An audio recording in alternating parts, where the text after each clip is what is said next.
Hey everybody. How are you? How is everybody? Waka waka. Hello. Das Vidanya. How's your mom and them? Yeah. Yeah. Heyo. Daniel's here. Sean's here. Sean, hey. Guys, I love seeing channel members. So good. Channel members pay a couple bucks a month, get early access to me. Daniel and I text pretty much every day about guitars and nonsense. And yeah, it's awesome. It's a great community kind of building up. Hi. Joshua Thaxton is here. Hello from hot and humid FLA, Florida. Richie Dumpkins. Dupkins? That's a good name. Stan Stepp is here from Minnesota. What's the percentage of people not being an idiot and saying Minnesota, Wisconsin? Anyway, we live and die by stereotypes, right? What's the stereotype? What's your stereotype of Virginia? When you think of Virginia, what is it? Because Virginia's, I mean, there's a lot going on in Virginia. Many different places, many different people. But Patty Pastub from Ottawa, Canada. Thanks for doing this, Jeremy. Sure thing, man. This is super fun. It's a good way to end a week. I try to think about it on Monday, what I'm going to do. And it's one of the things, so, and I don't mean to bum people out, but it is just like continuing to kind of live with life and death. So my friend Skyler, she was my assistant. She was a great friend. She set up many of the systems that all of us benefit from, especially in the Guitar Hunter world. The fact that I respond to emails, the fact that I get back to comments, or that we have video calls on the website, all of that stuff came about as a result of Skyler. She was an amazing assistant. She was a great mom, great wife. And so she lost her fight with cancer a couple weeks ago. But it's fun kind of seeing little things that kind of live on. So anyway, but yeah, so anyway, yeah, how did I get there? For doing this. Yeah, getting this done. It's a good show. It's a good way to do Fridays. And, Daniel says, Virginia's anywhere from country folk to DC city slickers and everything in between. Dude, it's true. My experience of Virginia is much more country redneck Mennonite, which, I live in a super Mennonite, so pretty, socially conservative, politically progressive, really cool, really diverse city that I live in. But Virginia overall is very southern, very country, or very Nova, Northern Virginia. But hey, Sonia, how are you? Glad you're here. So I moved I play with stuff a little bit each week. I also thought about doing this light, but it just kind of blows out that back corner. Normally I'd have it up there on my hair light, is what you call that light up behind you. And I'm breaking the videography rules. I don't have a fill. I have a key light, I have a fill light, and then I have accents in the back. I don't have a hair light or a fill. So anyway, I think we'll work it out. So Rory is the reason that this whole thing happened. He said, "Hey, how do I get you to rate my gear?" And so, yeah. I hope you had some time to prep this week. Sorry. Oh yeah. Was that this week or that was last week? When did you come over, Ryan? I think it was last Friday, right? Yeah, it was last Friday because you talked about how you were working. Your work is different on Fridays. That was last week where I just jumped in with. I think last week was the best live show we've ever done. It was just super fun. Everybody was super involved. All right. Heyo, just picked up a 90s Martin D16H. What do you think about them? Those are amazing. So it's a D16 with herringbone. Very cool. You start seeing closing the gap between a 16 and a 28, but you look at the price difference, man. Yeah, what'd you pay for it? Can I ask that? Those are, for a long time, you could find, they're rare guitars, but for a long time you could find those 15, 1600, 1800. So for the price of an 18, you could get basically 28 spec with a Mortison tenon joint neck, but great guitars. So, yeah. Hey, Sean says, looking svelte and buff, Jeremy. How's the work, or what's the workout routine? So the workout routine, I'm doing Noom, which I was nervous and self-conscious about, but it's basically caloric restriction plus an education component. So you learn a lot about how you eat, why you eat, when you eat. And so I'm down 15 pounds. I lost another pound since a couple days ago. So I'm down 15 pounds. I'm still up 15 or 20 from where I want to be. I have a heart condition, so that's what makes it always makes it more complicated, is that I can't, like, other people I know will like lose a bunch of weight and they don't really change their diet, but they just run a bunch or pick up a ton of exercise. So I've definitely noticed too that this time around, so I've done other kinds of weight management kind of things, but I found this time I definitely am stronger. Like I'm finding more muscles, and we're also doing way more. Like we're doing tons of yard work and doing hikes pretty much every weekend in Shenandoah National Park. And my kids are getting bigger, and so I'm picking them up less, but when I do, they are heavier. So anyway, just trying to take care of myself, be good to my body. And I've also it's been a long time since I've actually like pushed my body to do things it hasn't done before. I wrecked a motorcycle years ago, and so my right knee is pretty shaky. It's not as strong. I have a partial tear of my MCL, and so it pops and hurts and doesn't bend very well. So that's part of what I'm like is on the horizon. Like I probably need to do something with that. Probably need to actually get surgery. But anyway, but thanks for asking that. It's super kind. So I have a segue. I have a thing I want to tell you guys. And there's mixed company, so I'll be careful. So I have a confession. I've never told anyone this on the internet, but it happened on the internet, and people saw it, and I don't think people knew what was going on at the time. So I've been doing the live show, I guess, holy cow, I guess I've been doing the live show for 2 years. I started when it was still in the basement over there, and it was like 4 people would watch. And now last week we had like over the hour that we did the show, we had like almost 1,000 people, and then consecutively we had about 100 people, most of the time 150 people the whole time.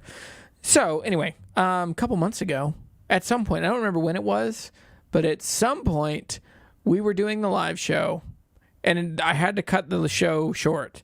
I pretended like I had a phone call, and I had to go to the bathroom 10 out of 10. It was one of those like, I'm going to poop my pants moments. So I had the security camera. I saved the footage at one point of me doing that, like, must go to the bathroom run. So anyway, first person to find that video and send me a copy of the link and say, is this the one where you almost pooped your pants?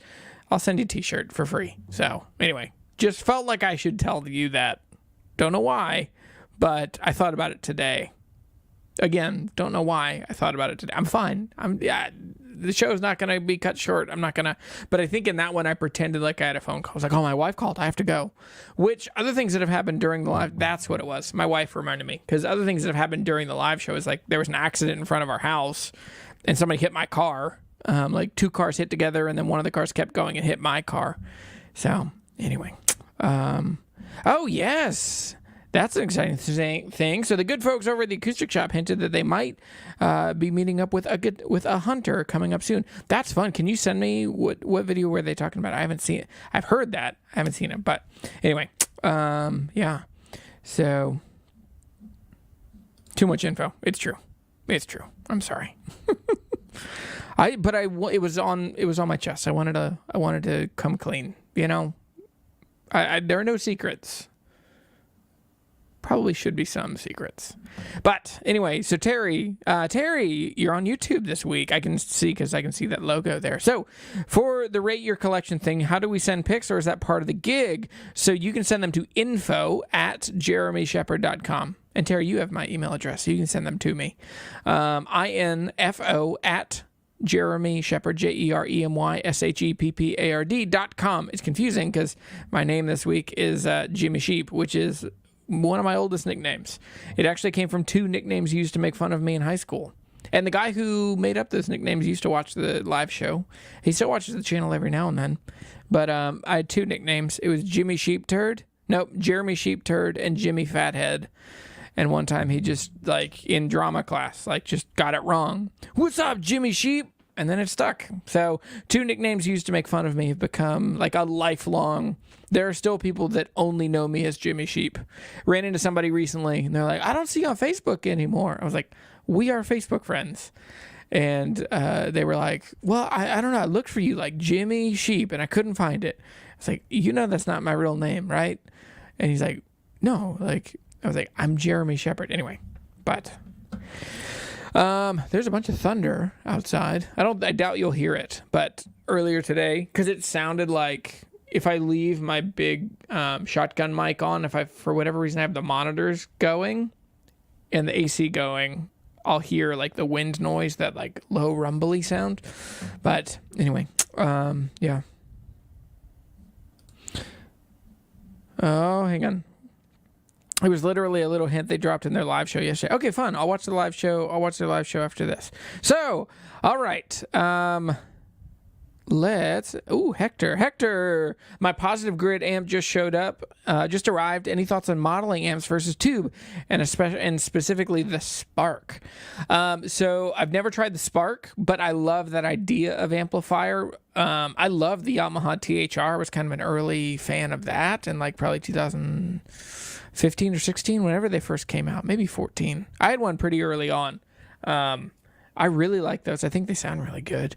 And they're super fun to bring electric guitars in, because especially as you, like in my stage of life with little kids around, there is not a chance that I would get to have a tube amp in the house. And also I had a Pro Junior or Blues Junior, some smaller amp, and I had left it on.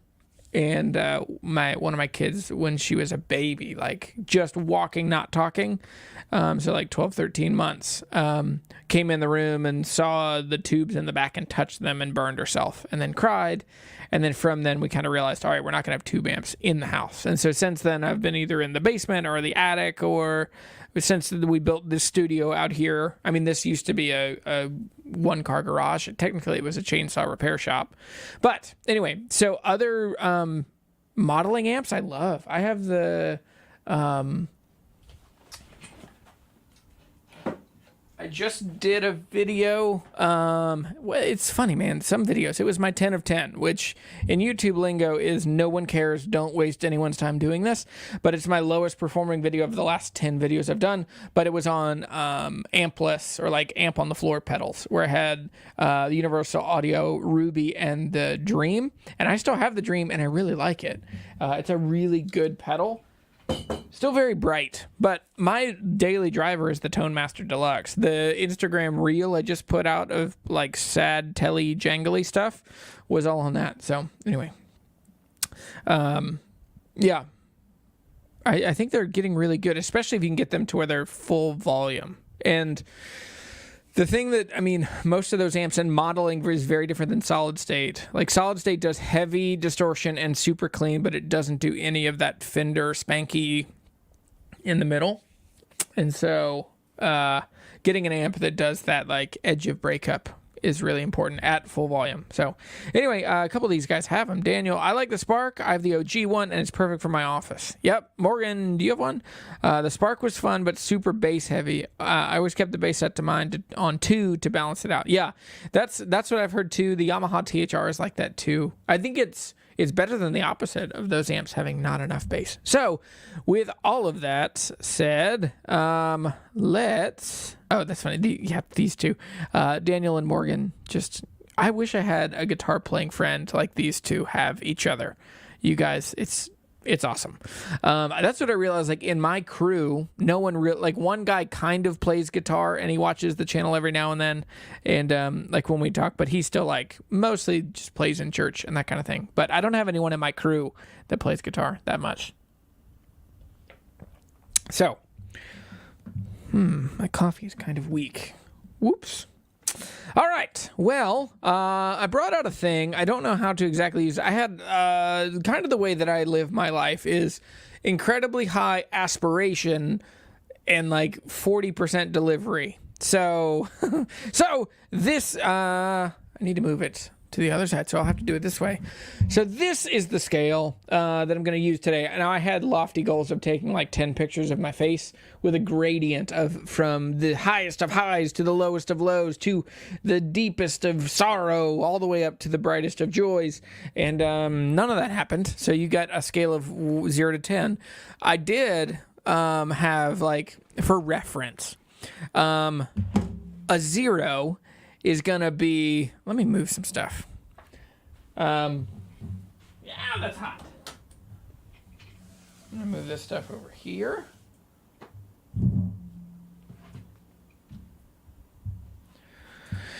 Okay, from top to bottom. From bottom to top. So think over here. You know me. You know things I'm into. So this is going to be like the Husson-Daltons, the Bouchers, the Firks, the Thompsons, all that stuff. Moving down, we're going to have the Laraves of the world. We're going to have the Charvels of the world. As we move down to stuff that I'm meh on, PRSs are going to be in the 6 and 7s. As we get down, we're going to get into the stuff that's fine. It's whatever. Nominal strats, middle of the road tellies, blah, blah, blah. Then we're going to get to the real meaty, juicy stuff, which is the stuff that I just don't like, which that's where, anyway, at some point I realized I started not wanting to offend people, but, you know, I'm going to Control Alt Delete, force quit that part of my psyche today, and I'm going to get spicy. So I'm going to talk about, if you send me a picture of Martin Backpacker, I'm going to tell you it's a turd. It's a terrible guitar. They're a waste of money. They're a waste of time. Ovations are also down there. So anyway, let's get spicy. And so the way to do this is you can send them to me. I'm going to do screen share here in a second. And hey-o. Alden is here. Alden. And Alden says, hit a thumbs up. Please hit a thumbs up. Like this video. Subscribe if you're not. It still is crazy. Like, I hit 6.5 million views this week, and I think of those views, it's still like 8% of my channel is actually subscribed. So if you're here, you're probably subscribed, but if not, make sure that you are. So, ooh, there's some big thunder just then. All right, so I'm going to, all right, we got a couple more. Patty Paystub just emailed me. I'm going to move these over so you don't see my whole inbox. But I moved them into a folder. Rate my guitars. All right, we have 17 so far for today. So let's get boogieing. So I need to do a screen share.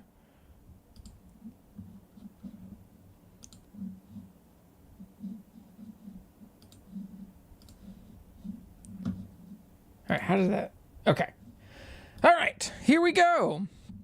So, Mr. Rory Hamilton himself, he was the first one. So, he says, this is my 1950s reissue LG2 and an Fender American Ultra Strat. I am in love with both of them. How do you like them? Tall Oaks Academy. Oh, that's your work email. Holy moly. Guys, good googly moogly. Ooh, okay. Couple things I'm noticing. Look how wide that grain is on that red spruce top. That is a beautiful guitar. Oh, hang on. Ah! We're going crazy. It doesn't let me, like, move it up and down. But look how wide grain that is. Bridge. It's a good streaky rosewood bridge. And then it's got, they're not bone pins. What are these? The more yellow colored pins. The board is great. 14 fret. As an LG2 would be. I thought it was a banner, but maybe just because of that burst. But the cool tuners. Look at this. I like your workspace back here. Capos, glasses. All right, let's go over here to the American. What is happening? Why? Hold on. Why are these four wound the wrong way? And I'll say the wrong way. So main reason I would say it's the wrong way is that you're getting, see that like wonky break angle coming off the nut. It won't damage things, but you'll probably get some like some noise as the winds of the string winds of the string as they traverse that harsher angle. Do you wrap stuff weird?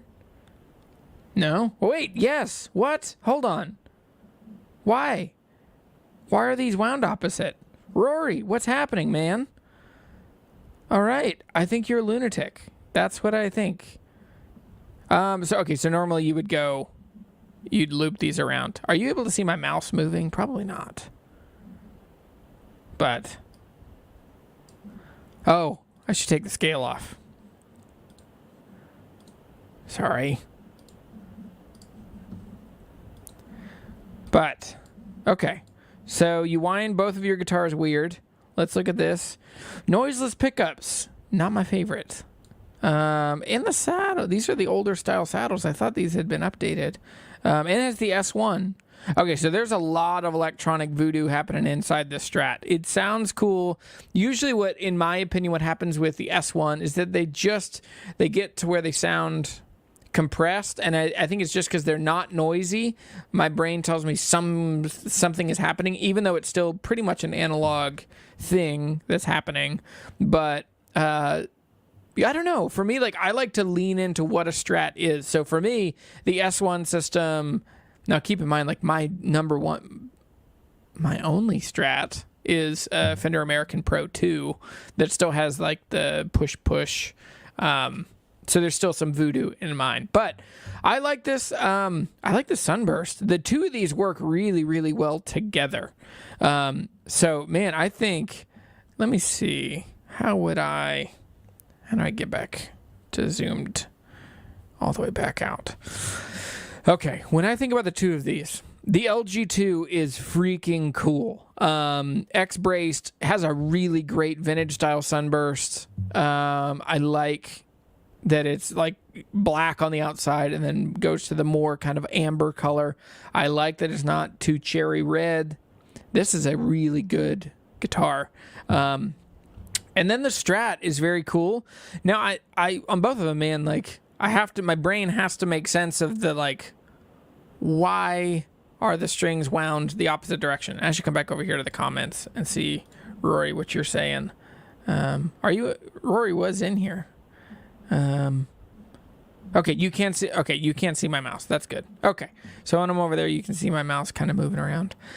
All right, well, let's come back over here. Let's put up this scale. Okay, so for me, I guess my pointing doesn't matter as much at this point. Okay, let's build some base scores, and then we'll add some nuance to it. So if these are the two guitars that you have, could these guitars cover most musical situations you're in? The LG2 is a smaller acoustic guitar, but it has X bracing, so it's very warm sounding. It's mahogany back and sides. It's not rosewood. It has a red spruce top. So this is probably a warm, bright sounding, diverse sounding acoustic guitar. It probably doesn't sound super pushed into too much bluesy tone or too much parlor style, smaller sounding guitar. So the acoustic guitar, I think, is the stronger of these two. Really powerful, really cool.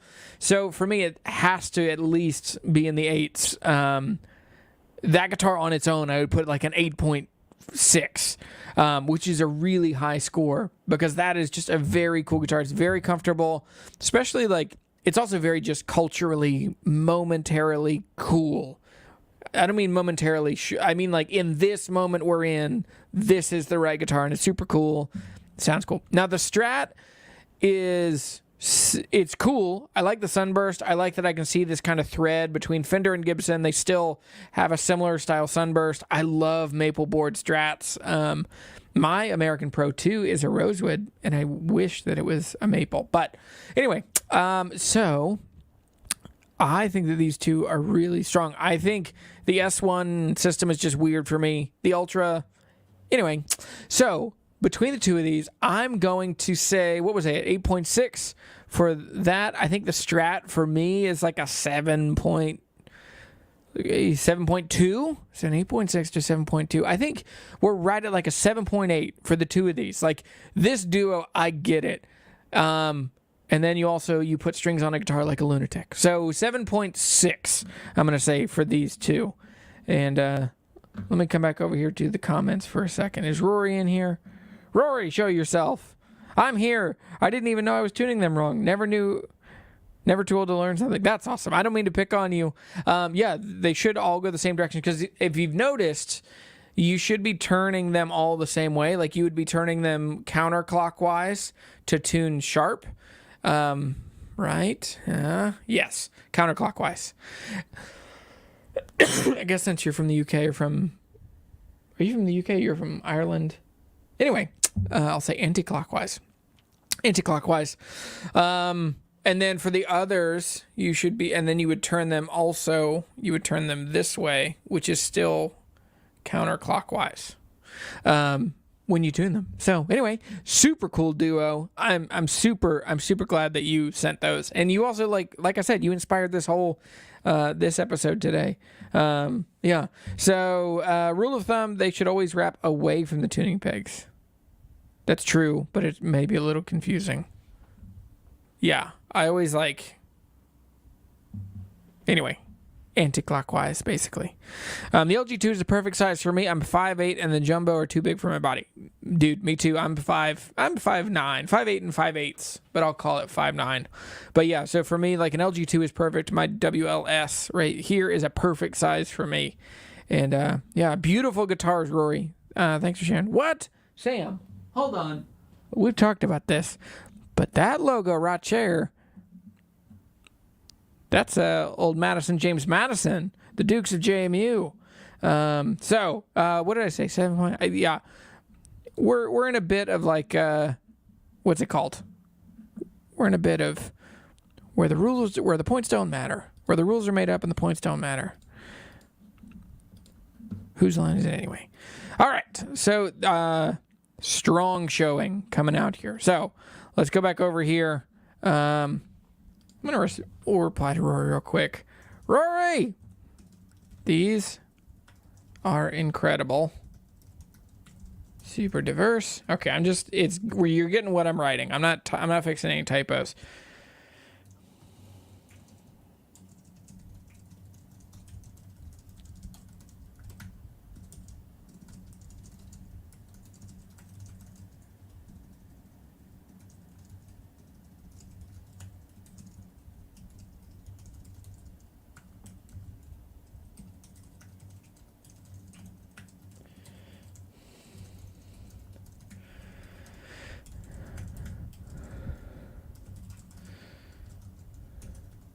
Oh boy.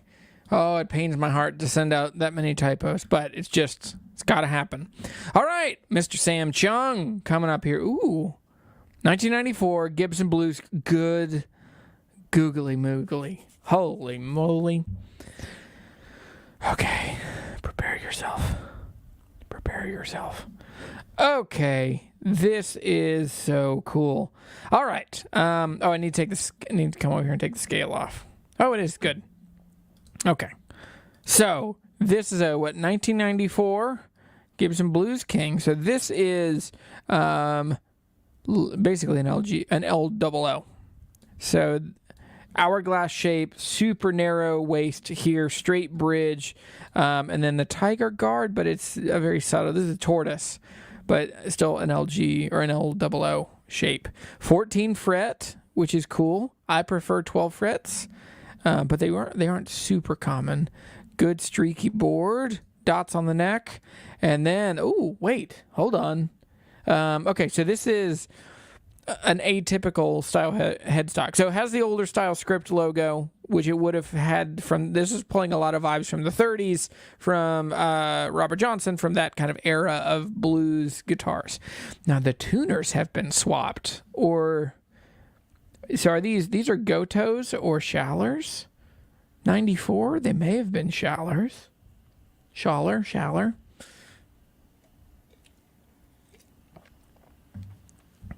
The three-ply pickguard material for this is distracting for me.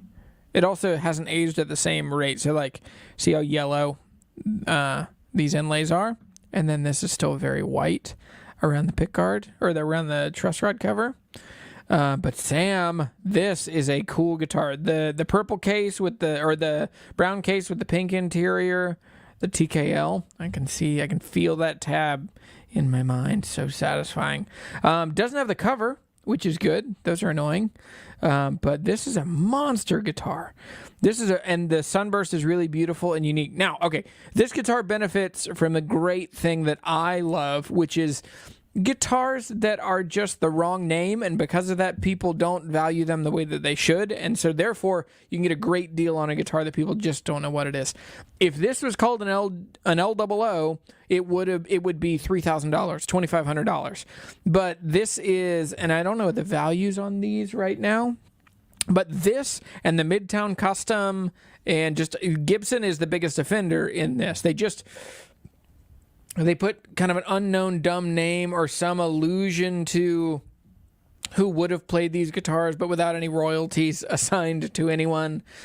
And so anyway, this guitar, for me, this would be like basically a lifer guitar. I love this style. I love this shape. I love this sunburst. I wish it was a 12 fret, but for me, this is a really, really strong guitar.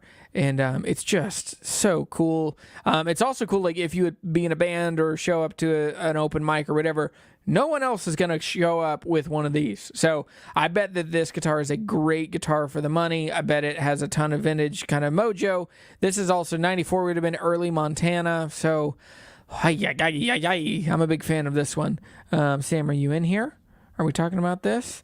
Sheesh, too many things going.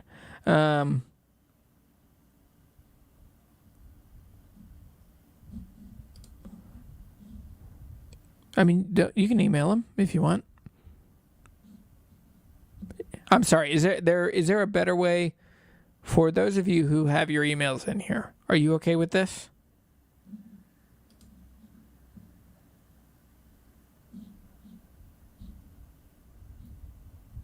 Let's do it this way so it's a little smaller, and you won't be able to see the details, and you'll see the pictures.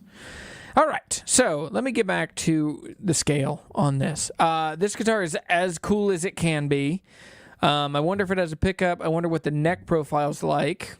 But, man, I think that this is the guitar player's guitar. This is the thoughtful, like, you've thought about this and you found a thing, and it's really unique and really interesting, and I'm such a sucker for unique choices, for clever guitar picks. So for me, this one's coming in strong. This is an 8.8 for me. This is like, and maybe even coming up close to a 9, an 8, but an 8.8, I'll stick with my first number. And man, Sam, what a guitar. Dude, so good. Okay. All right, yeah. So yeah, we're cool. Don't go selling these emails. But anyway, Morgan says I'm not worried about it. I have my email on site. Blah, blah, blah. Okay, got it. I mean, I think people can also see my email address in here, which that's okay. That's not the end of the world. Don't expect emails back quickly. That's the only thing. All right, so we got a boogie because we only got 25 minutes. So.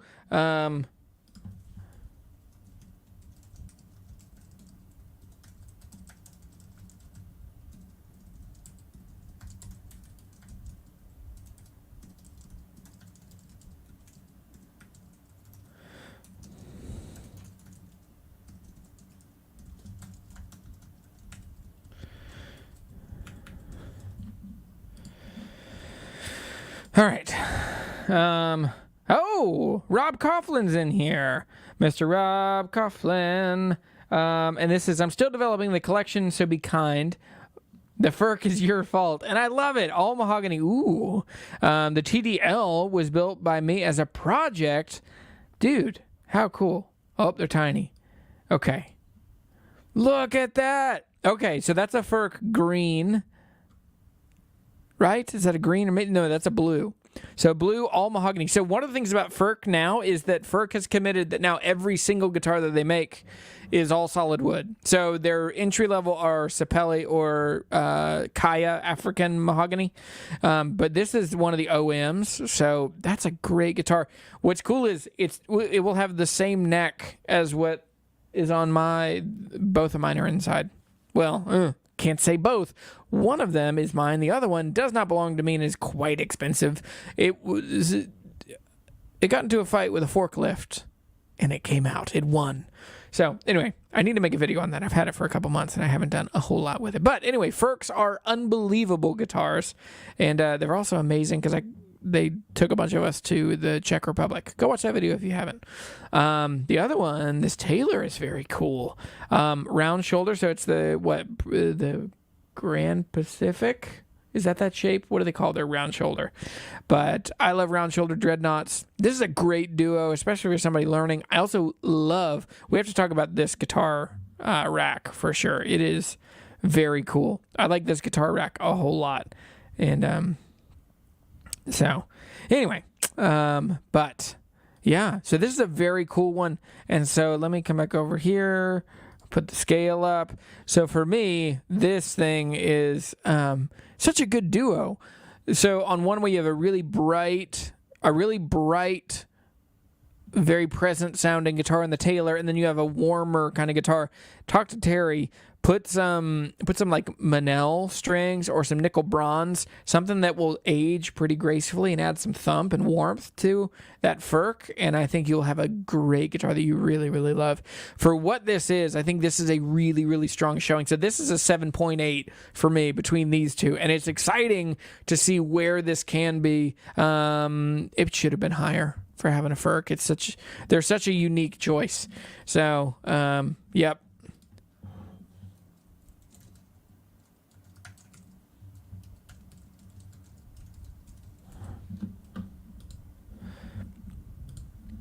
All right, I think I'm just going to quit putting the scale on. Brandon! Holy cow. Brandon Graybeal. So, Wayne Henderson, D42 with Adirondack top. We met him real fast. Brandon, yes. Oh, dude, Brandon is an amazing guitar player. He showed up with this, like, with a Coiled or that kind of case, and I realized, I was like, what is that? What's in there? So I have played this guitar. So look how paper white that top is. This might set a new high score, boys and girls. Oh, look at that Brazilian. Good Lord. So this is an incredible guitar. So if you don't know, Wayne Henderson is an unbelievable guitar builder in Virginia. And he built a guitar, and there's a book about it. I'll show you the book. So here's the book. It's called Clapton's Guitar, and it's all about building an OM42 for Eric Clapton.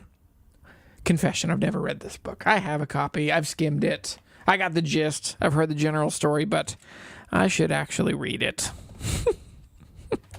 Lots of truth coming out here. Okay, so D42, and then it has the very like iconic Henderson style headstock with this kind of hourglass shape.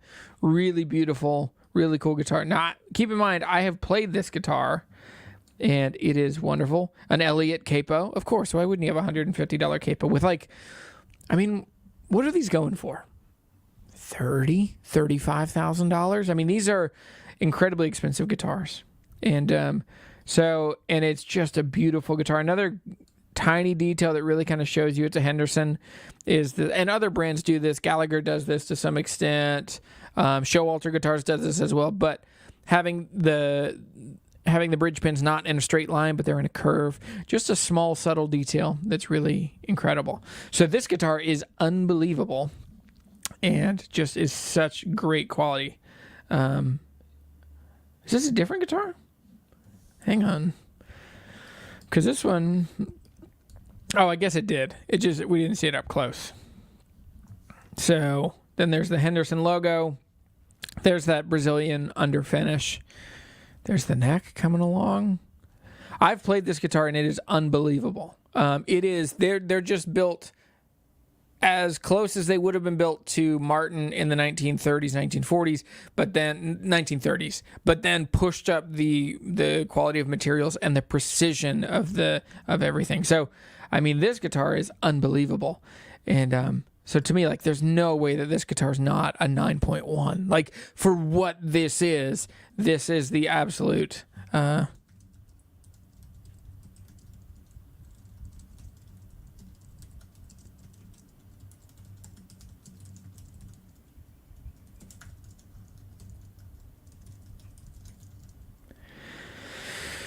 You will.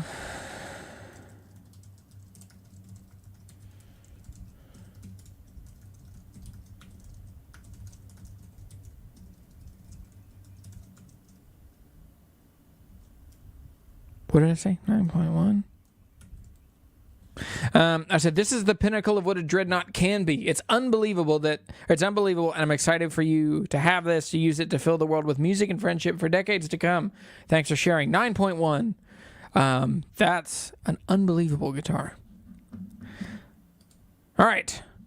Ooh, okay. So this is Josh. And so Josh has a Fender Parts Caster double-bound Squire body, made in Mexico neck, and Fender Pure Vintage 64 pickups. Cool. Then a 2019 Martin D18 Custom Shop Amber Tone. Oh boy. Built to Golden Era specs, but with a modified low oval neck. Then a 1979 D35. Still has the original case. Ooh, a black case with a brown interior. And then a 2019 Eastman E8D, not pictured, basically everyone's version, or Eastman's version of an HG28. All right. Ooh. Okay. This telly looks straight up Jason Isbell. Like, it's very cool. Is it an Ivoroid pickguard? Okay, yeah, it's an Ivoroid pickguard. Or what do you call that? Celluloid? Yeah, not my style, but cool. I like this fingerboard as well a lot. Man, this is a great example of what you could build. Like, I bet this could that expensive. Like, you're probably in it $800, $900 by the time you get a neck and a body and the parts and the pieces and the but I'm sure it plays and sounds like a monster. This is super cool. So, man, this one is, I think everyone needs to have a telly. This is a great telly. Double bound is super cool. It's also, not something that if you show up to a jam, the bound telly, they're just cool and rare. I love the Street. This is probably a Pal Ferrell board on the, yeah. Oh, okay, so the pickup is like, the pickguard has the mounting screws, but the pickup itself is mounted into the body. So just a little detail that isn't... I would do it differently. I would do a different pickguard or just mount the pickup. Mounting the pickup, if you have the holes, makes your life a lot easier to ever have to move that neck pickup up or down. So anyway, this is very cool. I'm going to give this like an 8.2. Like, very cool. And I play my Tom DeLonge is a polyurethane Squire finish, but that's the only thing that would keep it from being much higher than that. But excellent job on this one. Oh my gosh. Okay, this is an unbelievable guitar. Amber Tone is a really cool finish. I don't like sunbursts, especially Martin sunbursts. They're very boring and gross to me. But this is a very cool guitar. So this has a low oval neck. Other than that, it's the Golden Era specs, but it's not a red spruce top. So it's probably forward shifted, might be hide glue, might be scalloped. I bet this guitar is just a fun, loud guitar. I like it a lot. I think it's the right call to have the pickguard on it. Normally you see the Amber Tone with a 41, and so you see like Amber Tone against really iridescent abalone. But this works really well with the light binding. But hang on, it's an 18, but this has white binding. Cool. This is very cool. I like how subtle, and I'm sure the finish is it's more of a gradient. I'm sure when you see it in person. Dude, this is a winner. On this one, 8.8. Just unbelievably cool guitar, really unique choice. And then here, this is a 79 D28. This is cool. Or is this a 35? It's a 35. Yeah, hang on. I can tell you how I would have figured out that this was a 35. It has a bound neck, number one. And then you can see this angled brace in the back of the guitar there. So this is a 35. 35s are beautiful, and they are so bassy and so wonderful. They're a good jump. So for me, 28s are really loud, and so I don't usually go for 28s. If I would go for a Rosewood Dread, I would go for a D35. And Humana. This is a great one. So, man, this whole collection just works. I can see and feel and hear what kind of music you're into, and I think we're into the same music. So, for me, this could be like, I I could just take over this collection. Like, if I inherited this collection, I would need nothing else. Just in these three. Any player could get everything that they need out of the three of these. I just think, yeah. So, and then for this one, I mean, you're at the tail end of an okay period of Martins. Hang on, let me say this a different way. You're at the tail end of a mediocre season of Martins. Like, 70s Martins are just overbraced, overfinished, hazy finish, and they started coming back to pretty good by the early 80s. Still doesn't have an adjustable truss rod, so and it doesn't have the blue case, has the black case. It is original, but it missed out. It's not old enough, it's not young enough. It's in this kind of middle ground, Generation X middle ground. And so yeah, I would say this one for me, like, it's fine to cool for me. So I'll give this one like 6.8. So, yeah, man. Really, really good trio.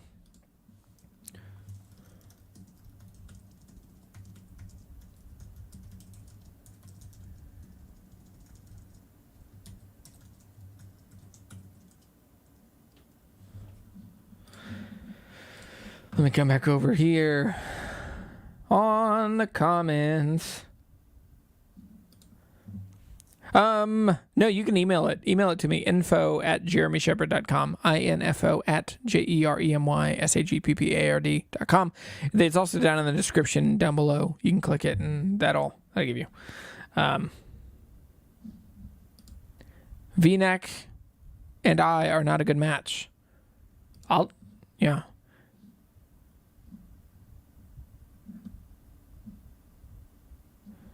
Yep, Grand Pacific. Sorry, I'm just jumping back in here. Oh,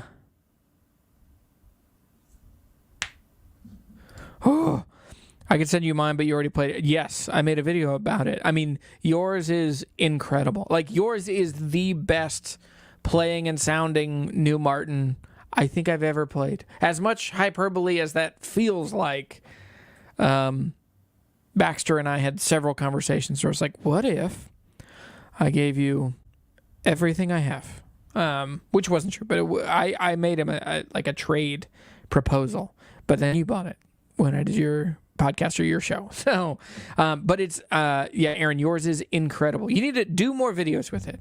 Just play it more. Maybe you do and I just miss it, but play it more on your Instagram and stuff. Yeah. Ooh.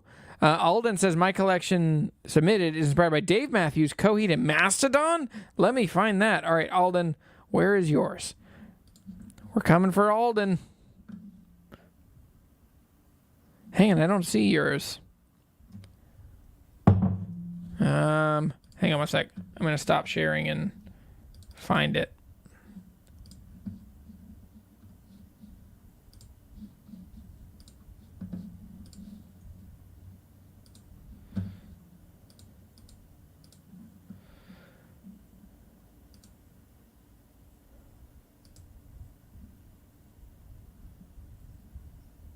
Okay, I found it. All right, here we go. Oh boy, we got a lot coming. I'm gonna have to start blasting through these. I keep saying that, and I still talk forever.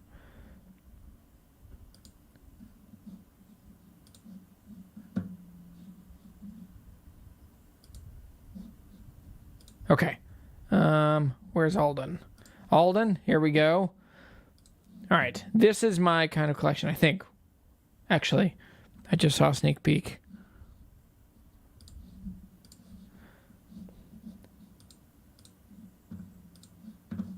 Okay, here we go. All right, 2010 Taylor 810E, 2021 Taylor 314 CE K with a limited torrefied spruce top, and then an LTD BK600, the Bill Kelleher, and then a Gibson Chet Atkins. What a lunatic. Okay, holy moly, that's a beautiful sunburst too, similar to the Amber Tone. That's really beautiful. That's the 312 or the 322. What was it? A 314. Oh, yeah. Yeah, okay. 314, and then, man, I'm not a huge Taylor guy, but these are beautiful. They're very similar. That's my only thing that would be a little weird, is that they're probably really similar sounding and playing. But very cool duo. Cool floors, too. Oh, dude, I had a poster of this guitar on my wall. I didn't love Dave. I love Dave Matthews, and then he kind of lost me. Growing up in Virginia, Dave Matthews was not, he was so like frat bro that wasn't my thing after a while. But this guitar, the sound of this guitar, the look of this guitar is the late 90s Dave Matthews. I saw him play in Charlottesville. I was young. I was like 13 or 14. My oldest brother took me over there. And anyway.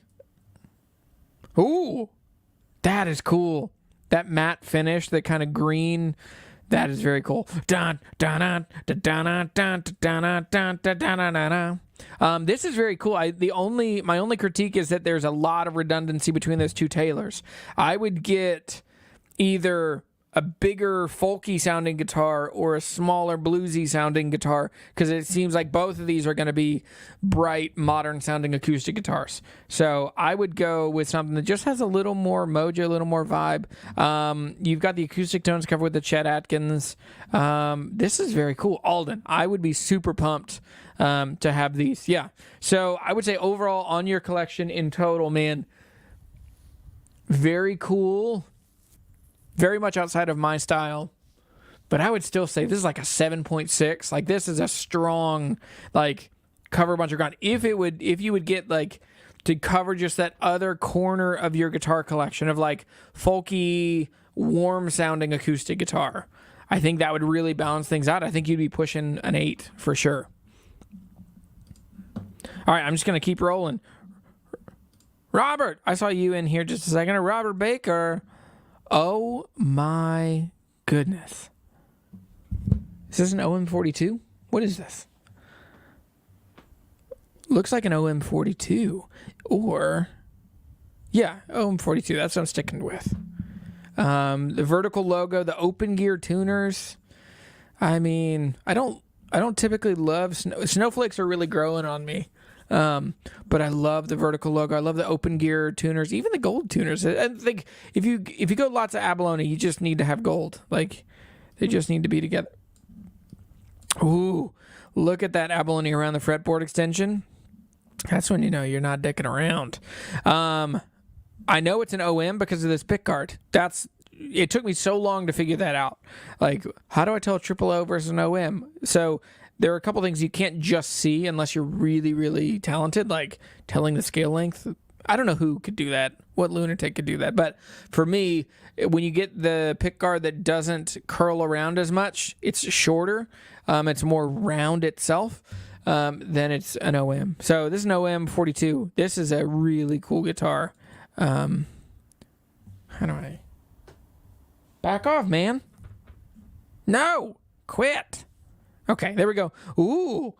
And then like a gold top. I don't think it's a 57. Truss rod cover's weird. What's going on with that? Is that checking? Is this a Murphy Lab? That is cool. I love gold tops. Ooh, and a Sir with an HSS. 2-point trim. Sonic blue. I freaking love Sonic blue. And a maple neck, a white, like a mint guard.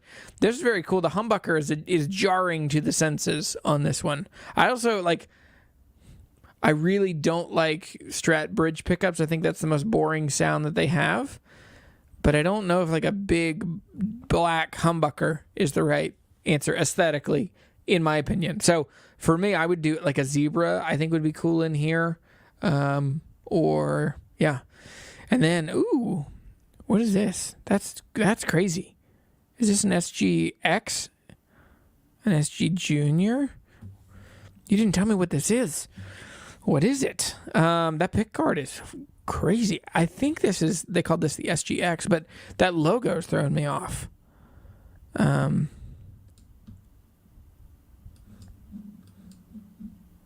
What tuners? What logo?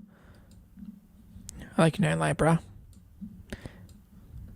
Ooh, is that your thumb? Awesome. One volume, one tone. I bet this is a P100, not a P90, which is a pickup just raised in compromise. That's a cool, weird guitar. I don't like SGs because they're too thin for me, so I feel too close. And then look how long the neck looks. Like, I always feel like I'm playing a banjo, because it's so close to my body and so far out with my left arm. But, dude, this is a really cool collection. You could do anything you would want to do. The only thing you don't have is, well, no, you do. You have a single coil. Yeah, this is basically the perfect guitar collection. Like, it hits all of, like, really specific tones, really diverse tones, really bright tones, really dark tones, and then you can kind of fill in everything you need. So let the strings die on the OM42 for a while, and you get thumpy, thoughtful, introspective indie rock. But put nano webs on it, you get super bright. You can kind of fake a modern kind of guitar tone. Rob, this is amazing. This is a great collection. This has to be like an 8.8. Like, this is a really, really good collection. The Sir is an interesting choice too. All right, let's do Terry real quick, and then I'll come back over to the comments. Oh, Terry, Mr. Mattingly himself. Oh, this is. I know where this picture is taken. I've been in this living room. So this is Terry's M38, which is just an unbelievable guitar. It's such a great guitar that flies under the radar. So look at the pickguard here. Now compare this. So this is like a triple O style pickguard. Like, it's a proper full-size pickguard. It's not the OM smaller pickguard. So this is the M size, which is also called a quad O. And so it's basically like as thick as a Dreadnought, as big as a Jumbo, but the lower bout or the upper bouts are still smaller. So it feels more like a triple O. So this guitar, sorry.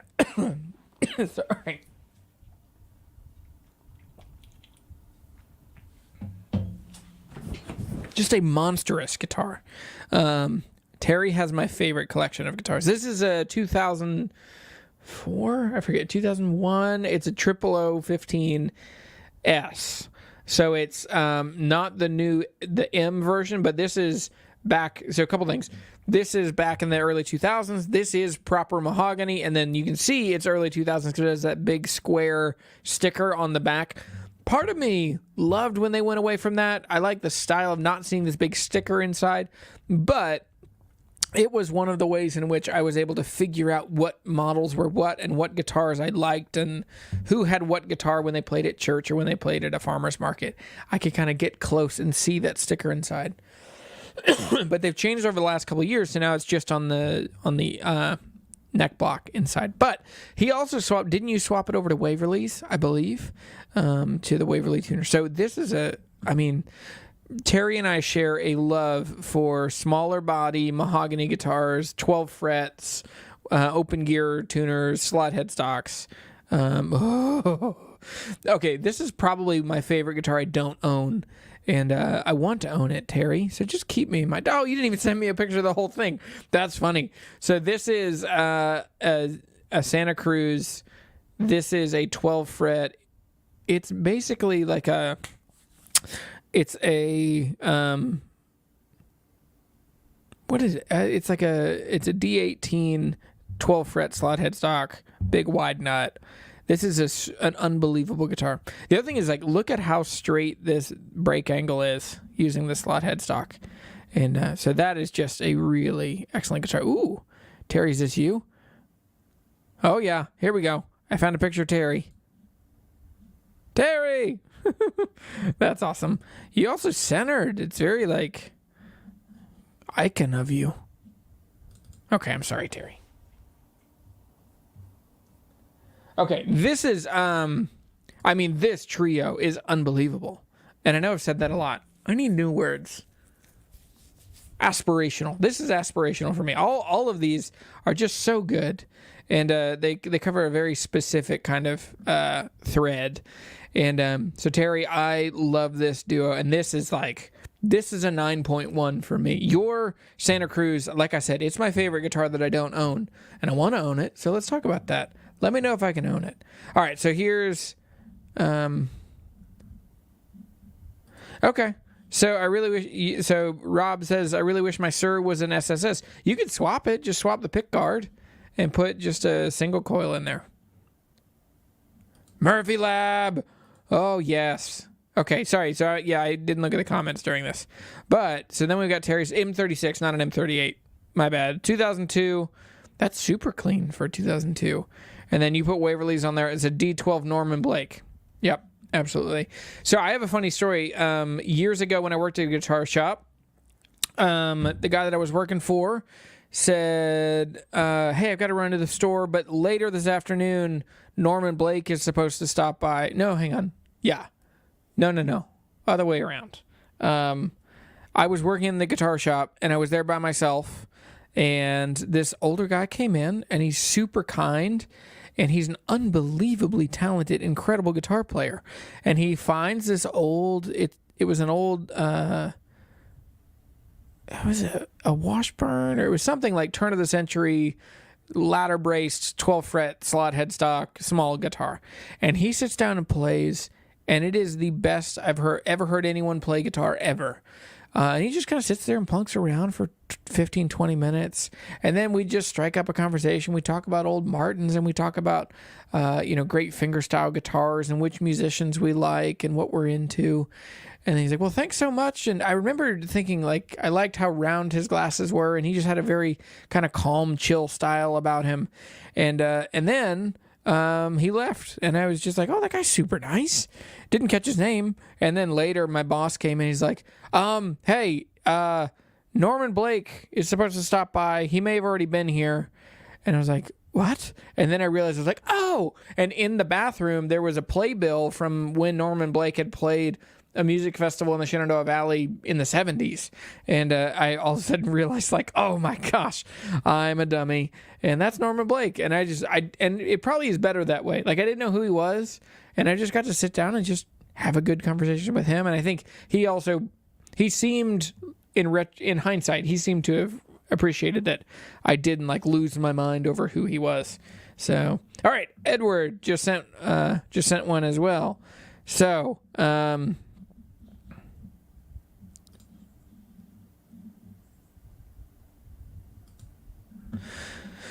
ooh, okay, so this is Edward. Ed, what do you got?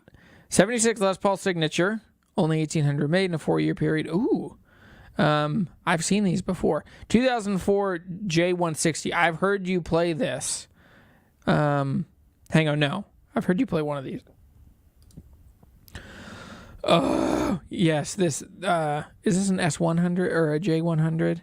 J100 Extra. Yep. And then a slot headstock EB3. Oh, whoa. I've seen these. I've never seen one in person. But this is like, yeah, this is Les Paul continuing to kind of try and refine and find the right guitar for him as he got older. But I've heard there's something about the pickups that's really significant about these. But this is a fun duo. So a P100 in the J160E, and then the J100 sounds unbelievable. There's a video I've seen a video of you playing this. You're playing a Neil Young tune. Is it Old Man or Out on the Weekend? It's some Neil Young tune. And your voice, that guitar, the room you're in, like, just is all perfect for that sound. And it's really poignant to me that you can get amazing tone from different gear. Like, I don't think I've ever seen Neil Young play a Gibson Jumbo? Probably, but this is like, it just nails a tone that is just very different than what you'd expect. And then, oh man, I don't like SGs, but I think the EB basses are so cool. I just love the look. I love how fat that how fat that pickup is in the neck. I just think that the proportions and the dimensions of this guitar are just right. And then I also love the slot headstock. I just think it's such a cool, it just is so different. And it seems so right for kind of late 70s, that kind of tone. So this collection is super fun. And I know you have more guitars than this, but just these, I mean, the only thing that would be lacking to me would be like a bright, modernish or a brighter sounding electric guitar tone, because I think that this one is going to be pretty jazzy, pretty warm sounding, and you wouldn't get as much bite or treble. But this is this is a collection. Again, this is like really unique, and I will always bend towards and break towards collections that show off your values. So for me, I totally get this. This is like an 8.8 easy for me. Like, it's so fun, so cool. I love that each of these, they're not the obvious choice. They're a little more thoughtful, a little more clever. And Ed, thanks for sending these in. That's super fun. All right. Don't look at my email. Don't look in there and realize that you sent me an email and I didn't respond to it. All right, JT Moorer. Ooh, J45 with an M1 or an M80, and then a double cut Les Paul. This is cool.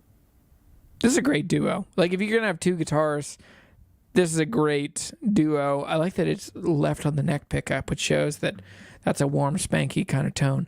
I like Les Paul double cuts. I wish I owned one, or PRS. Haven't seen any PRSs yet, but this is a strong collection. I think that there are no one of the guitars I think everyone should try and own is a J45 or a D18. I think those two. So this is a strong. This is an 8.2 for me. JT 8.2. All right, Patty Paystub. Here we go. Well, look at this. Did you Photoshop this? Do you live in heaven? Do you have a white room in your house? So Patty says, here's an image of my three guitars: HD28, 0015 SM, and a J45. I use HD playing Irish songs with my bandmate who plays fiddle, and I use J45 for my outlaw country solo act. Hopefully these are correct weapons of choice for these genres. Okay. All right. Irish, outlaw country. Okay. Irish seems to hit really well with a 0015 SM. Warm, bassy. If you put the right strings on it, let them die, this would be very like Celtic-y Irish tunes. So I'm into that for sure. That's a great choice. Is it HD28? Yeah, HD28 is a cannon. Like, it is loud, it's present, it's bassy, it's boomy, it's charming, it sounds wonderful. So I think this is totally right. I mean, this would be Americana. Probably not as like, I mean, you could get it, but the outlaw country for the J45. I mean, this is a really powerful trio. You basically have like a bluesy, soul-y kind of guitar, really warm, specific sound in the 15. Then you have like a bright, could be a modern, could be an older acoustic sound in the mahogany in the J45. And then you have the big boomy rosewood. Again, if you let the strings play bright strings, let strings die, however you work it, these three you could conquer the freaking world with these three guitars. I've sold myself. This is like, if you could own three guitars, this is a perfect trio. This is a 9.2, especially for what you're trying to do. 9.2, really, really well done, Patty. Thanks for sending this in, man. Let me come back over here.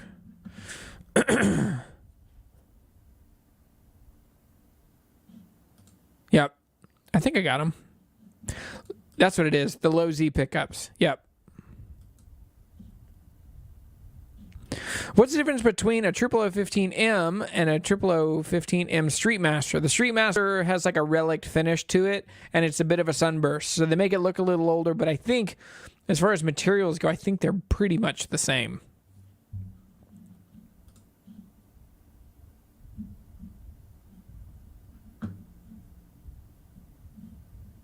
What? Hang on, Terry sent a picture of this guitar when it was on stage in Woodstock. Two other guitars you can't buy. Ooh. Okay. Zoom in. David Crosby's two D45s on stage with Chris Thile, with Chris Thiele's band in NYC. Before a live from here show right before COVID hit.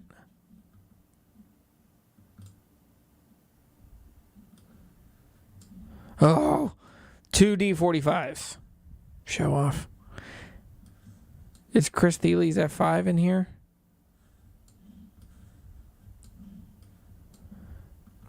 I mean, there are expensive guitars, and then there is what a $300,000 or $400,000, a $300,000 or $400,000 F5. Andy is a patron and a great friend, and oh, this is awesome. Okay, there's so many things I love in this room. First, I just love this room and this space. You can tell it is just a space that is made to be creative. So, a Carina Explorer, freaking cool. A Surf Green Strat, unbelievably cool. The Sage Green. Now, a couple of these you've built, right? You've told me these. Looks like a bound Strat. How cool is that? Find another one of those. And then looks like a 59-ish Les Paul. There's a Jazzmaster in there with humbuckers. There's another Telly. Looks like it's double bound. And then this Cool Rugs and a Divided by 13, and then a Fender Twin. Oh, this is like a 70s Fender Twin, right? That y'all found in like Chattanooga or something. And then there's like a Mustang. Some back stuff in this rack. This space is cool. All the bases are covered. The Divided by 13 is so cool. And sheesh, because this shows like this is like a family who cares about creativity, has really specific cool taste in music, and really appreciates just that people are meant to make stuff. And I love this. Can I be in your family? Can you adopt me? I mean, sure, I'm 35 and I have kids of my own, but you could be my dad.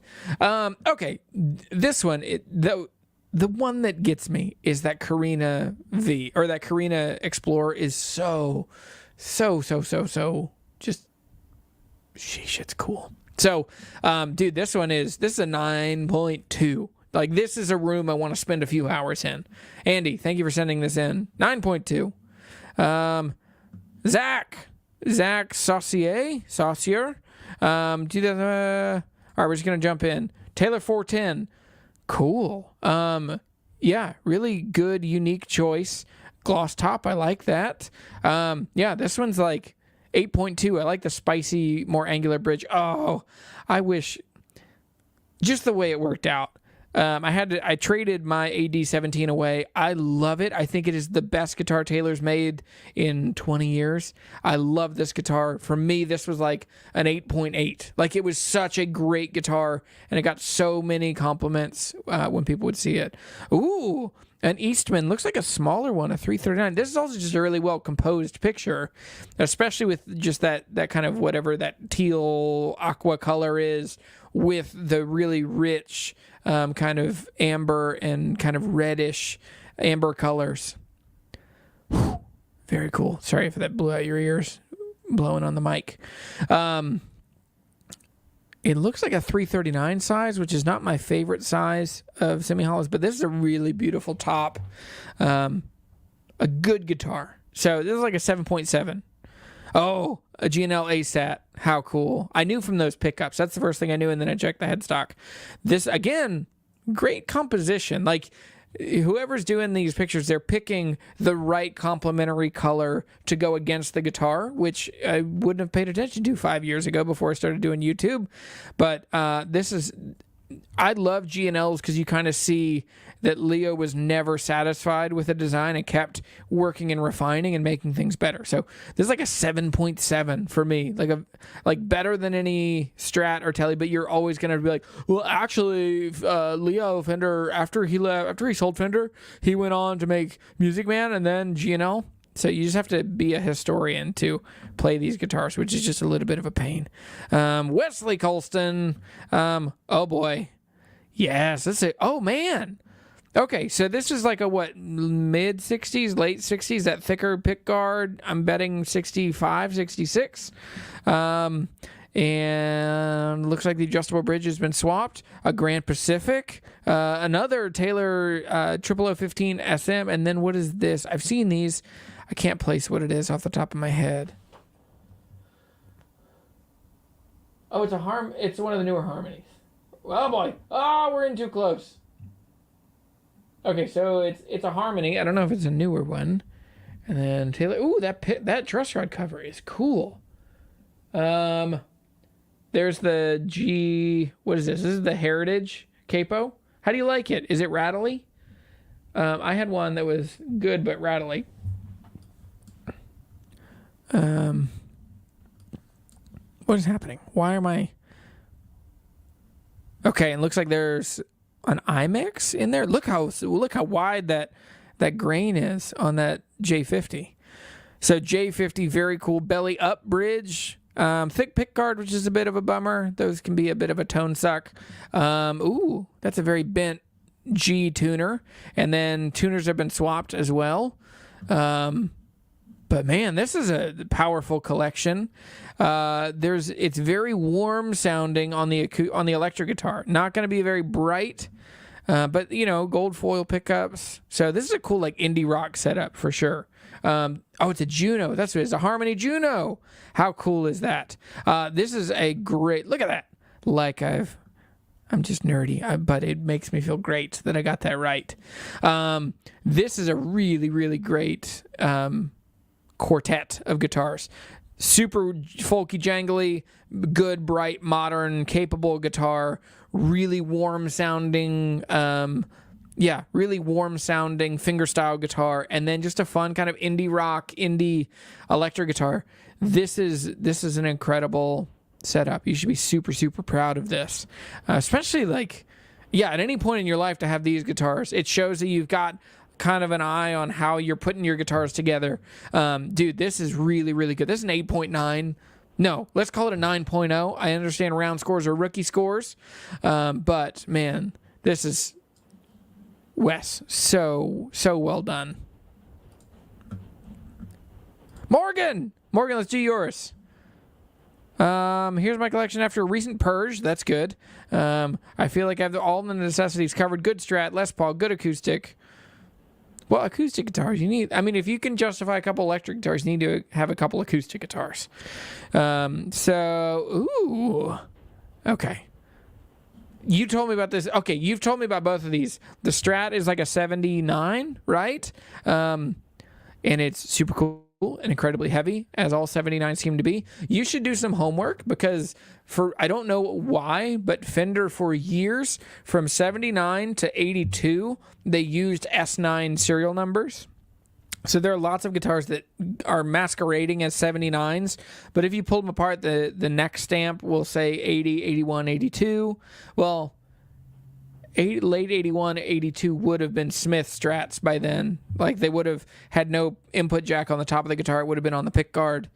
So maybe not an 82, but lots of S9s that are 80s or 81s. And then, has the pick guard been swapped on this one too? But very cool. I like that the headstock and the Strat fingerboard are different colors.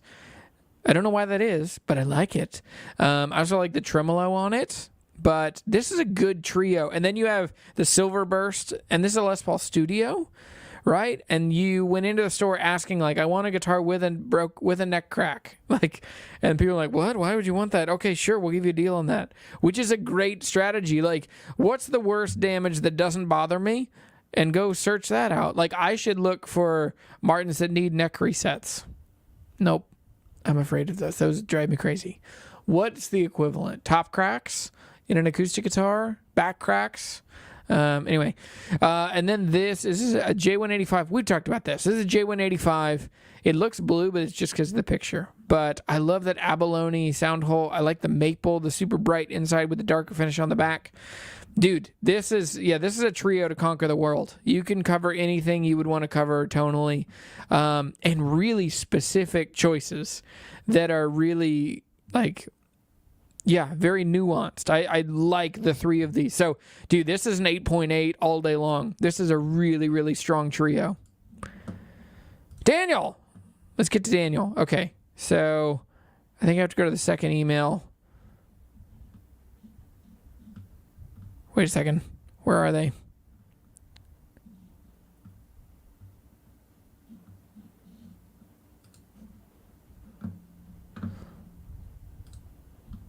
It says there. Okay, here are the attachments.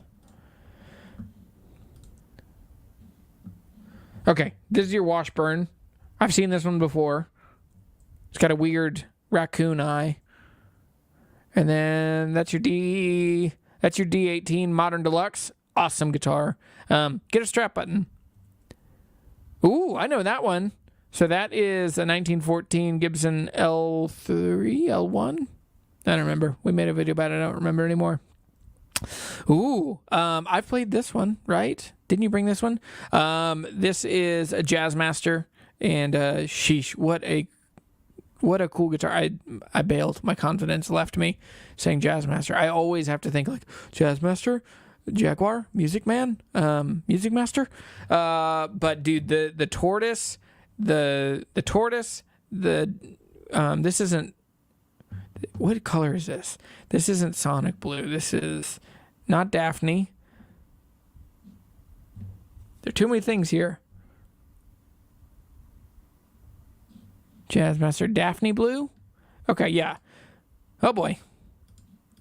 Went to my drive. All right, so yeah, the composition of the tortoise, or the juxtaposition of the tortoise to the Daphne Blue is very cool.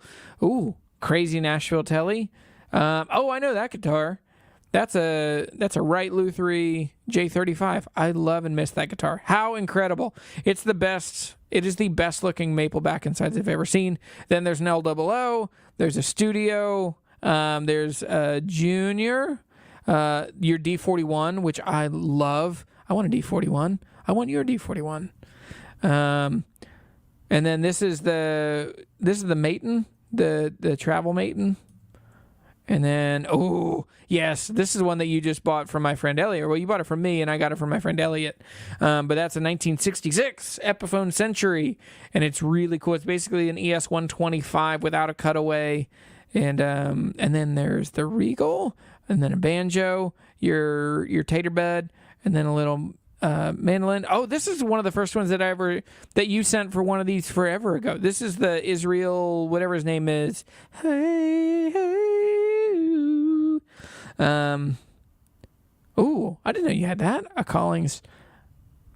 A beautiful Collings mandolin. Cool. Daniel, you have a beautiful and super expansive collection. Like, you cover all bases really, really well.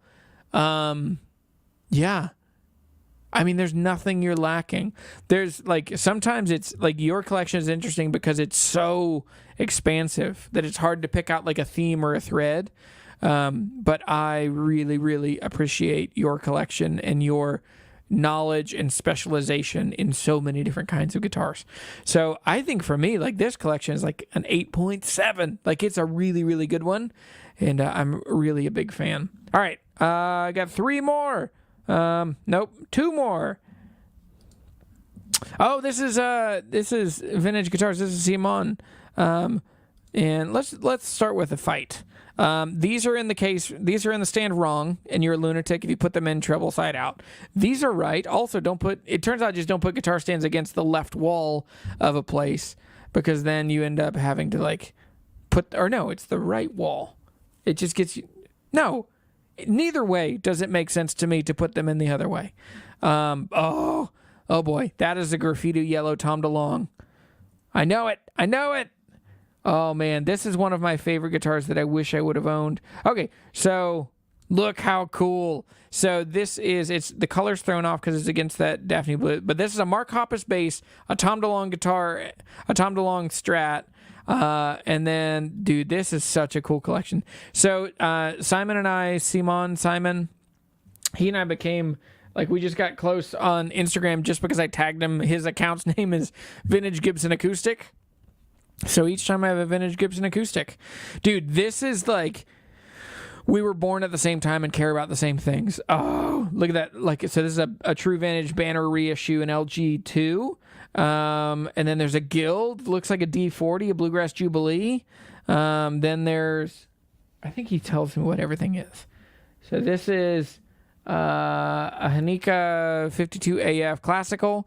This is a 2016 Guild Mini Jumbo Dread Maple, a 1992 National Radio Tone, 2017 Larson Brothers Maple LOO. What? Oh, okay, that's crazy. And then a 2018 D40 traditional. And then a 1943 Gibson Banner LG2.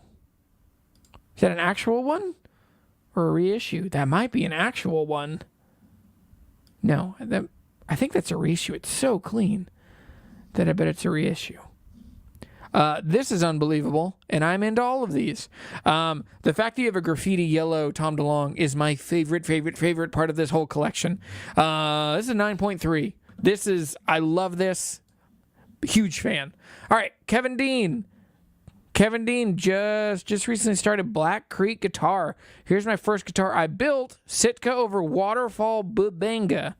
I'm sorry, I cannot say Bubanga without being an idiot. Holy cow. Are you guys seeing this?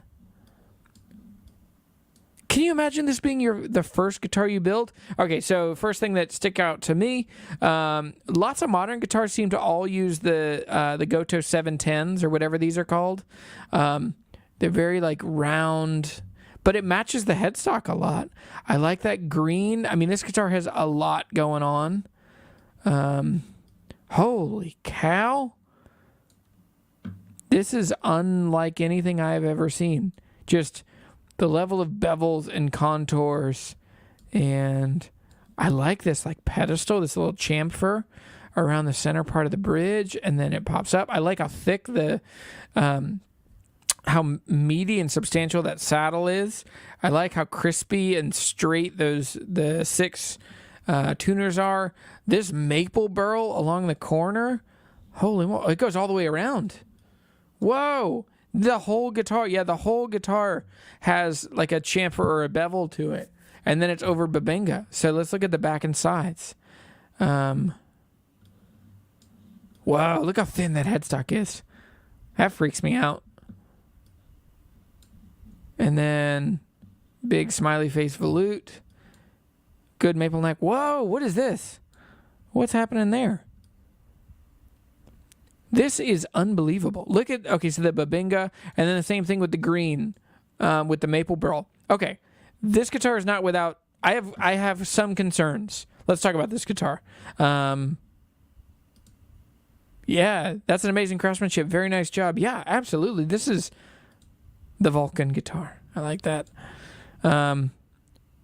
Looks like something you'd see in Star Trek. Let me look at it. Okay. Yeah. Oh, yeah. I get that.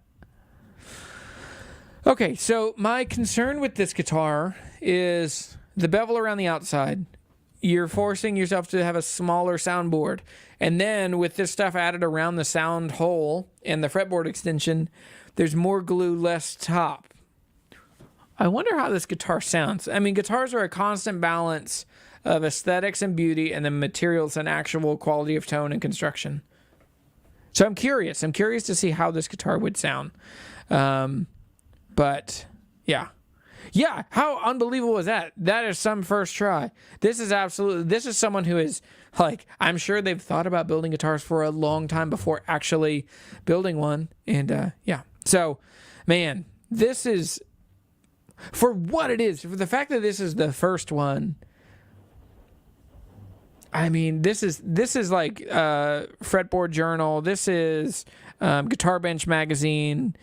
This is the La Connor Guitar Show. This is that level, like Leo Buendia, Gage Howland, that level of like hand-built artisan guitar, above boutique. I would bet that this guitar is $18,000 to $20,000.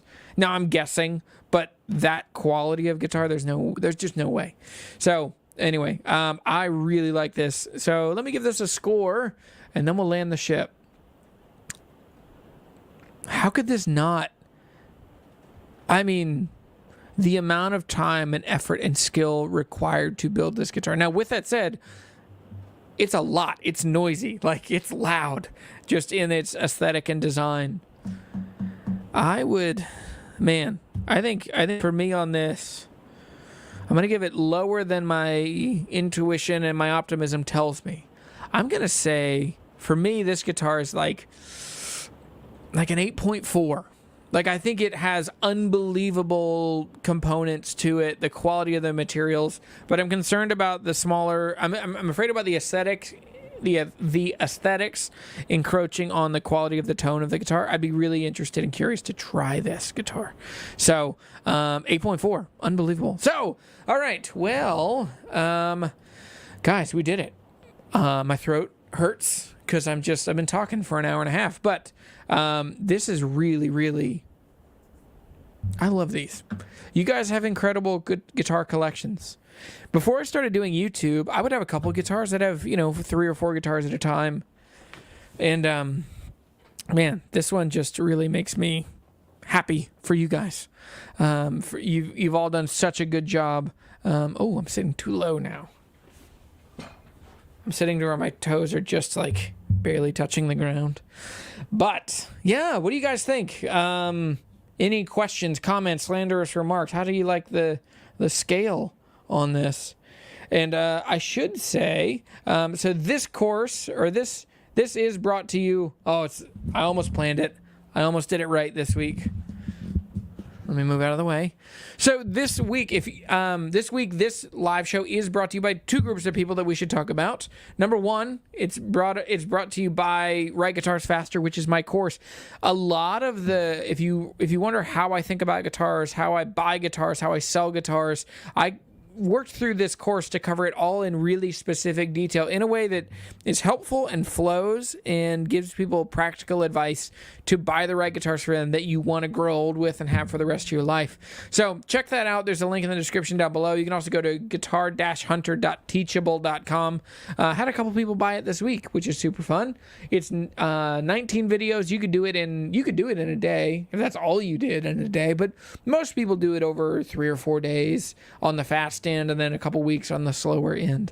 So anyway, the other group of people that, and a lot of you are here, the other people that bring this to you and make sure that this continues to get to happen each week is my patrons and my channel members. And so if you want to become one of those, you can either go to patreon.com/guitarhunter, Jeremy the Guitar Hunter, Guitar Hunter. It's been a minute since I've said that link out loud, but you can find me on Patreon. $3 a month is the entry level, and then you can be at $10, $30, wherever you want to be. Behind that are channel members. Channel members it's easier. You don't have to go to a separate website. You just click the link that you're watching down below. Should be able to see join. And for $3 a month, you can help out and just make sure that the lights stay on and I get to keep doing these videos. And so anyway, there's lots of exciting things coming in the next few weeks from Guitar Hunter. Lots of traveling. I'm going to hang out at the Acoustic Shop in Springfield, Missouri. Here at the end of the month into September, we're going to get together. I'm also going to do some more stuff with Casino Guitars. I was talking to Baxter yesterday and Sean, and then we've also got, I have something else coming up. I've got some fun stuff coming up next week in Roanoke, Virginia. We're going to do some stuff with my friend Slinging Strings, with my friend Samuel. It is pouring rain outside. Can you hear that? Pouring rain. I can tell it's like hitting the door. So anyway, this has been a really fun live show, and I love doing these. So thank you for all of your, That was awesome. Amp ratings next? Sure. I'll rate some amps. Yeah. Oh, we should do that in a couple weeks. When are you rating amp collections? That'd be super fun. I like doing that. I don't know. I mean, like, I haven't kept, that's not true. My nerdiness knows no bounds. The only real collection of guitars that I really don't know is like modern shreddy metal guitars. I just don't know those very well, but I'm working on it. So anyway, Sam, let me check. I'll check and see if I got your email. Oh, there were more here, but we're out of time. So I'll save these for the next time. We'll do one of these in a couple weeks. Sam,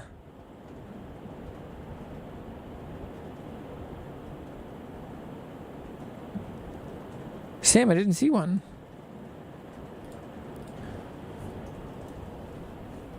Oh, wait, hang on. Here we go. Sam, we'll do yours right now. Holy cow. Okay, let me share my screen again. Ba-boom. Look at this thing. Look how incredible. Okay. Gretsch. What is that? A 6120? And then a Duo Jet, but that's it. That's cool. I like this silver. Is this a penguin or what is this? Duo jet? I don't know Gretsch that well. But semi-hollow rockabilly, solid body rockabilly. Oh, look at that strap. I like these straps too. It's interesting. Fender. I don't know what the brand is on this, but Fender strap, Taylor strap. It's interesting that you bought the strap from the brands themselves. This is awesome. Is this what do they call this size? Is this a 12 or a 22? Did you tell me in here? You didn't. You told me nothing, Sam. Okay, so I'll move from left to right. I love the color of this Gretsch. I love the semi-hollow. I love the ebony board. I love the dots on the side of the fretboard. One of the guitars I regret selling a lot is I had a 72. It was a 7120. It's basically the same thing as a 6120, but it's made in Arkansas instead of Brooklyn or wherever Gretsch's were made before then. Had a Bigsby, love it. And your Bigsby is the harder one. Looks like it has the pins that you have to get the strap button to center, or the string, the ball end to hook around. I like the Streamliner style bridge on the Silver Sparkle. Also, freaking Silver Sparkle. How cool. The world needs more Sparkle guitars. Chapman just put out some Sparkle guitars. Rob texted me a little bit ago. He's such a freaking nice guy. Yeah, Rob Chapman is awesome. So anyway, then Strat, cool strap, cool pick guard, maple, love it. And then the Taylor. Dude, this is a very cool guitar, or very cool collection of guitars. I think the acoustic guitar, it's going to sound small. It's a smaller guitar, 12 fret. So it's interesting, 12 fret and a cutaway. It's like a J.P. Cormier kind of thing. But I like this collection a lot. I think the three electrics are stronger together than the acoustic. The acoustic feels like it's a unique choice, but it's a bit of an afterthought. I think you would add one more guitar to this. You'd get a bigger, like a jumbo or a dreadnought, or even a 14 size would do really well for you in this. So, yeah, man, I think this is a great one. Yeah. So, score. The score on this one. The left half of this gets like easily. Yeah, how could you not get like an 8.9 on the two on the left?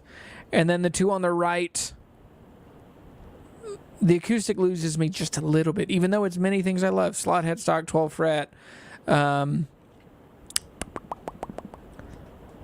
I think all in, this is like an 8.4 for me. Really good, but I think the right side, like the Strat and the Taylor, leave a little to be wanting. But anyway, Sam, thanks for hanging around, man. I'm glad it worked out right at the end. So, hey, Joel. Glad you're here, man. Ooh, you had a 69 Gretsch Tennessean. That's awesome. Yeah, we should do these more often. I have a cool D28 I wanted to share. Perfect. Yeah. So I'll go ahead and put it on the schedule. Originally with Skyler, we'd worked out that basically every other week, or we had 3 kinds of live shows. I'd need to just commit to a schedule and thinking about things more than 5 days ahead of time. So anyway, that's the end. So Rory, just thanks for hanging out, my friend. Just have to tell you that your finger picking style is something to be admired. Thanks for rating, buddy. Oh, that's super kind. Thank you. I love fingerstyle acoustic guitar. That's like probably the thing. If I wasn't making YouTube videos, if I wasn't playing guitar for other people, I would just really hone my skills working on fingerstyle acoustic. That's just my favorite. So anyway, what are your thoughts on the Epi Frontier USA made? They are wonderful, and they're really, really excellent. I have a Epiphone Casino.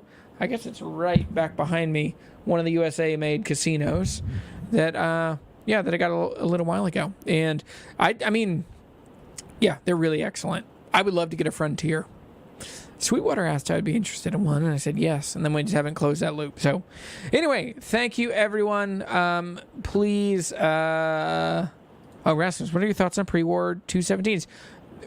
really cool guitars, very small. They sound very small. They're hard to... They're just so different than how we expect even a single O or double O to sound. They just sound like a small guitar. I think they can be done really well. But anyway, happy weekend, everybody. Happy weekend. Good week. Have a good weekend. Yes, you guys are great. Thank you so much. Will this be posted to see again? Yes, it will go live like right after this. It'll switch from being a live show to having a replay. It'll also be on Facebook, and it's also on my LinkedIn. If you're on LinkedIn, let's connect. So anyway, yes. What stamina? Run to the bathroom. Not this week. If you missed it earlier, I told a story about how a while ago I had a live show in which I had to go to the bathroom 10 out of 10, and I had to end the live show early because I thought I was going to need to use the bathroom instantaneously. So anyway, if you can find that out, send it to me. Send me a link. Say, is this the one? And then I'll send you a t-shirt. So thanks, everybody. Have a great weekend. Go fill the world with music and friendship. I'm really thankful for each and every one of you, and I'm so glad that we're in this together. It means way more than you realize. Thank you. Bye, everybody.